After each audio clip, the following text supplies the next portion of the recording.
Hello everyone, I'm Dimitri and welcome back to another video for the series. And today I decided to do Ceva theorem. I'm going to prove it today, and I think last video I mentioned that I will do Pascal's theorem, but I couldn't really understand the proof for Pascal's theorem yet, so I need more time for that. And also I think I mentioned I will be uploading more number theory videos than geometry. No, I didn't say that I'll upload more number theory than geometry, but I did say that I'm going to upload more number theory problems. But I realized that for me personally, it feels like understanding concept in number theory takes a little more time than compared to learning concepts in geometry for some reason. And actually, it's quite of an excuse, but my school semester started, and as a sophomore, I think I need to focus a little more on the schoolworks than personal independent study. So that's why I couldn't spend much time on it because it started recently, and because I decided to take many AP courses, I need to find my way out of it. I need to settle down and then get used to it. So first few weeks, I think that's what's happening for me. And also I am going to make a video about my school soon. So I'm planning to make one, maybe because the international school that I'm attending is not ordinary. It's quite special school. It's renowned and it's quite special. So that's why I wanted to introduce with everyone and also share pros and cons of attending a special school like the one that I attend. And yes, so I hope you enjoyed that video and this video, which I will prove Cheva's theorem. I think my prologue was quite long, but let's start. As always, before defining defining Cheva's theorem, I need to mention that this is not the exact wording because first of all, I cannot memorize word for word for theorems, and also I don't think memorizing is really good for me, so I'm going to rephrase it, but don't worry, it is not wrong. Okay, so it says, how should I start? Assume assume P is a point inside, or let P be a point inside a triangle ABC. Define the points D, E. No, actually, other definitions, most of the definitions use A and D, E, and F, but personally, I'm not a big fan of that notation. It's actually, no, I will just follow convention, I will not change anything. Define the points E, D, E, F as following. So D is defined as the intersection of ABC. So D is intersection of BC and AP. AP and E is defined as E. So CA and BP. And finally, F is defined as, I don't think I should use this notation. I think, no. Okay, I will just use it. If I'm doing something wrong, please let me know in the comment below. F is defined as A, B, C, D, E, F, A, B, and C, P.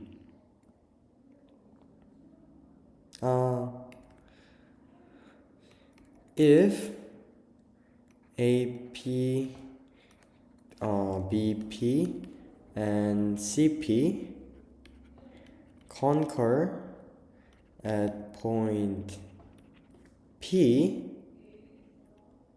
Wait, I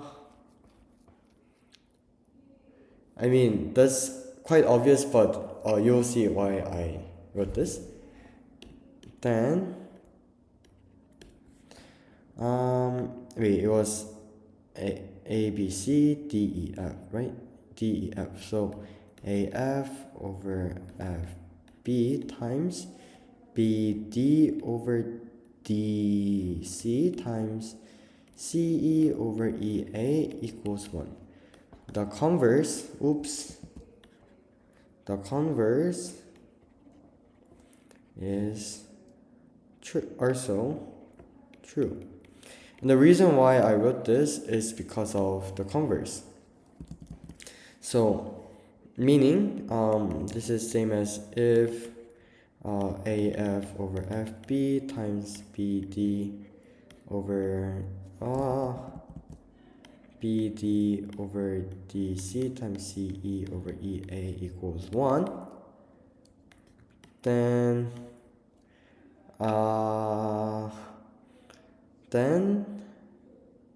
okay, sorry, I should change this. AD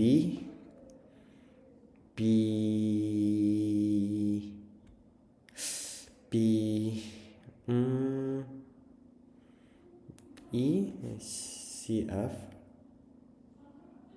Okay, wait. ADE. Okay. Then AD, BE, and CF concur. So that's why I wanted to say that. I actually I don't think this part is necessary, but most of the definitions include them, so I also include them. Okay, I'll just draw a simple diagram for a further understanding. So A, B, and C, we have a point P somewhere around here. It doesn't really matter where. And we define D to be here, E to be here, and F to be here. So we have F here. Then this over this times this over this times this over this is equal to 1. So that is the Ceva's theorem. And let's prove it. I'm going to also prove the converse too, so I hope you enjoy it. So let's prove. These days I just decided to write PF because I think like it's quite special than just writing proof.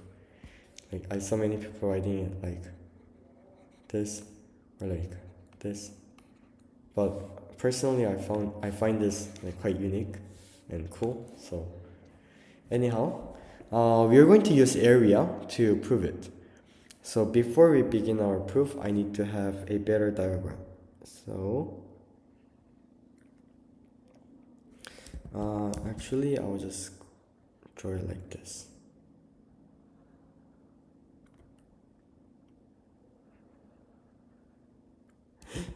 Oh no.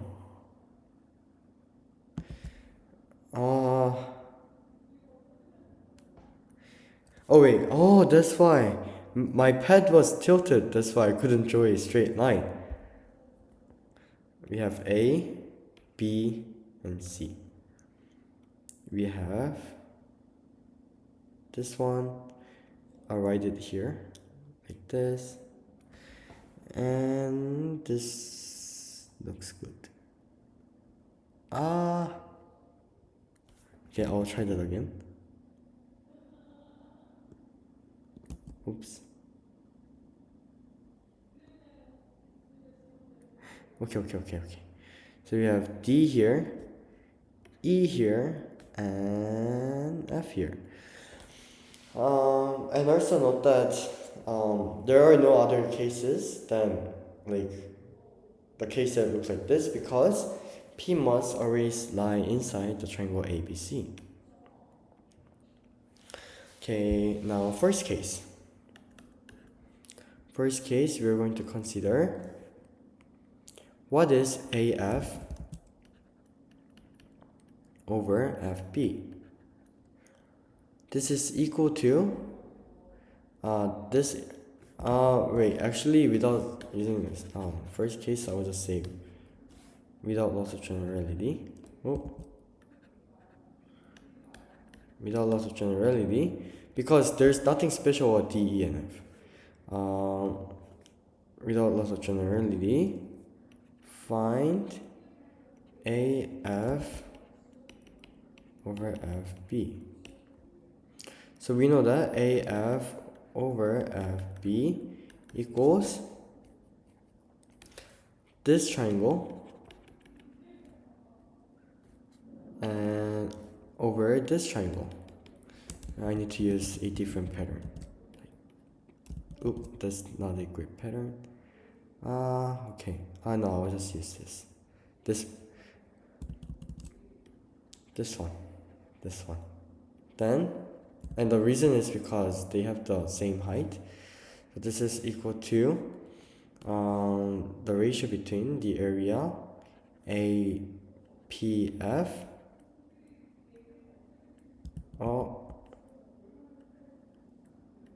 APF and FPB. This is equal to, let's extend our eyes and look at these two triangles. Then we have triangle AFC over FCB B. Yes. Now what we're going to do is, we know that this is also equal to AFC minus APF over FCB minus FPB using the property that if A over B equals C over D, then this is equal to this one. We're going to use this, and we already used it here. And notice that this is just the area of AFC minus AFP is this one. And we have FCB minus FPB. So we have this one. Okay, I'll quickly redo them. I think so. We have this area. That's a blue one, and next one we did was red one, right? So just for a more clear view. And now we're going to do the red one, which is this one. The red one is what is quite important.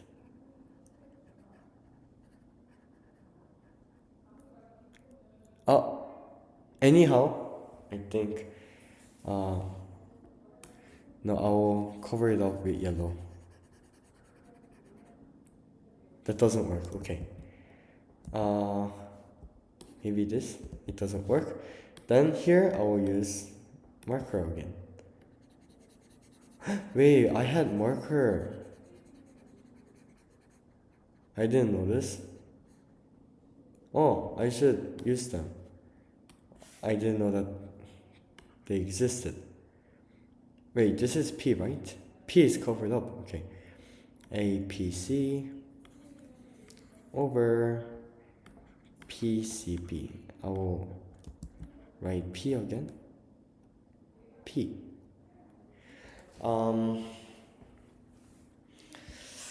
Now, because I said without loss of generality, that was not quite necessary, because I could just have said that similarly, but I mean, I don't know why I wrote that, but wait, did I misspell it?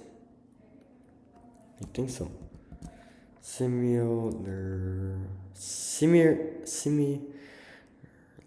Wait, how do I spell it?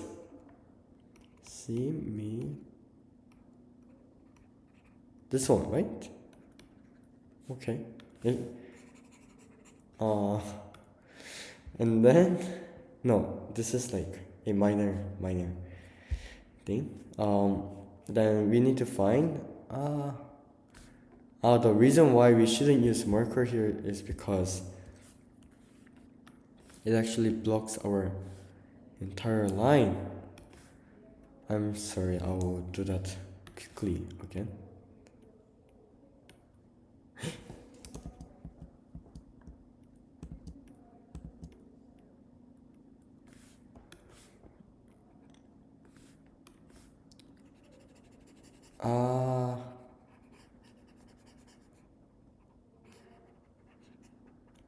Okay, now I will use the pen for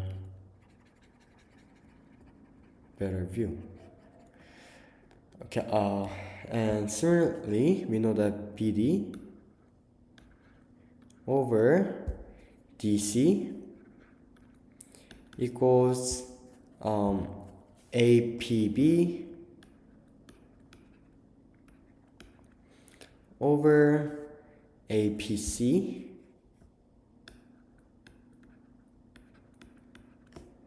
and CE over EA equals this one and this one. So we have ABP triangle, ABP over CPB. Okay, now let's multiply them. Then we know that AF over FB times BD over DC times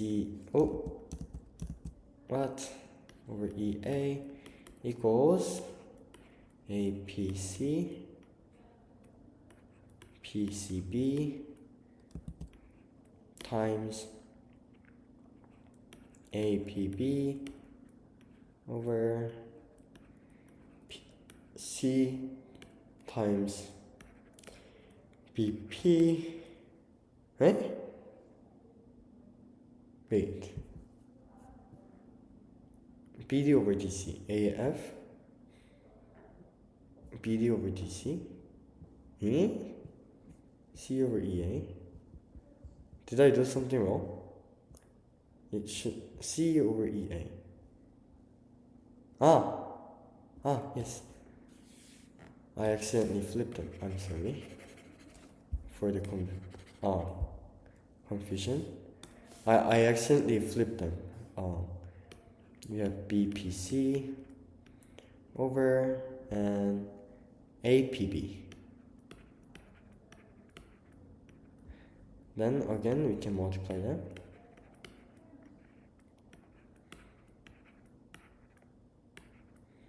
Now these two cancels, BPC, and we get 1, yay! That's the first part of our proof. Now let's prove the converse.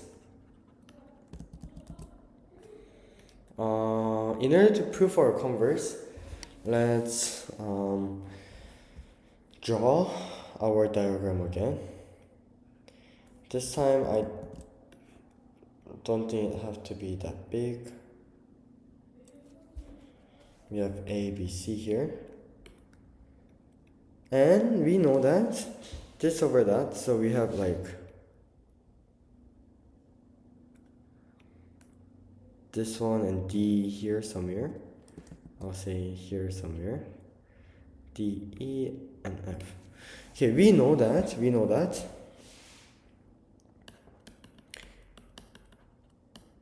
times BD, DC times CE over EA equals 1.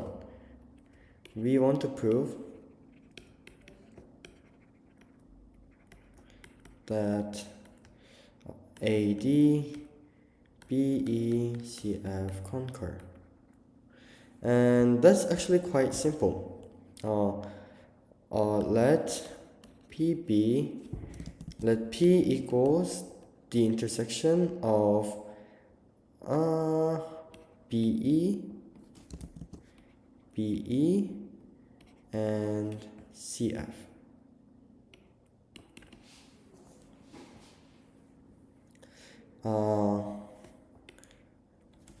And the intersection of, like, we connect them here, let this point to be BH, and we don't know where's D, is here somewhere.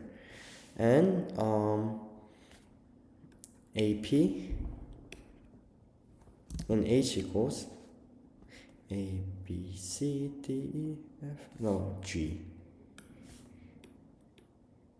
I thought we used G. I forgot about it. And G equals AP, intersection of AP and BC. By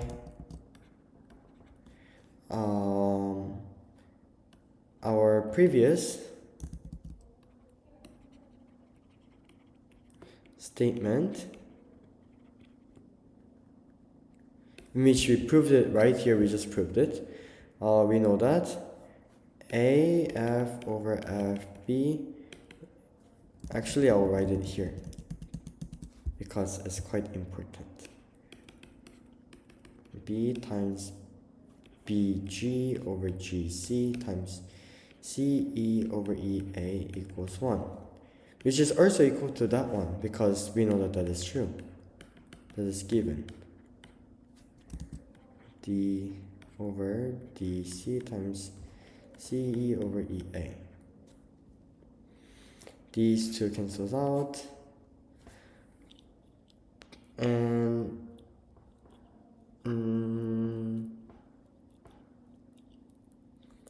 these two cancels out. Then we're left with C equals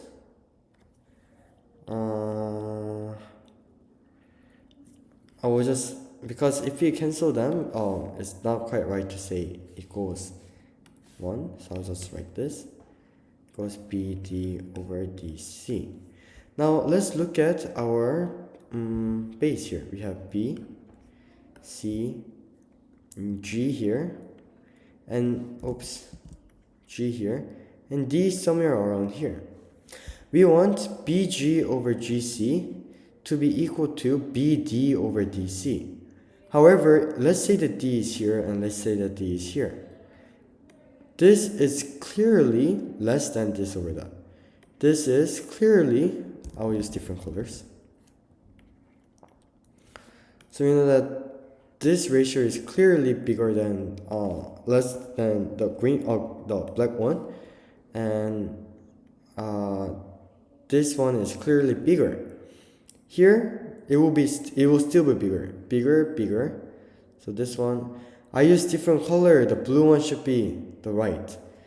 Okay. Anyhow, this one will just be less and less.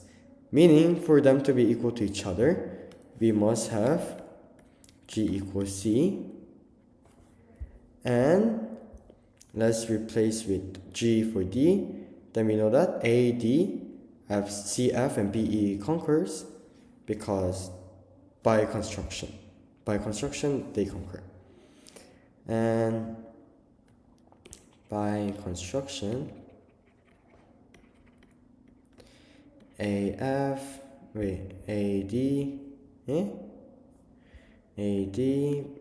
BE, CF, DEF, ABCDEF, okay, concur. And that proves our Ceva's theorem. Because Ceva's theorem is like really useful, maybe I might come back with a problem that is related to Ceva's theorem. I think kick for this is like if we usually like divide triangle, So if you have a triangle and if we divide them like this, then first of all we should suspect area, and that's what we did here. And second one, we should suspect Menelaus, and we should suspect Ceva and much more things. I think like dividing, that's why dividing a triangle is quite a scary thing, even though it might seem familiar. So thank you, and tomorrow I'll come back here with another fun problem. And thank you, and see you tomorrow. Bye.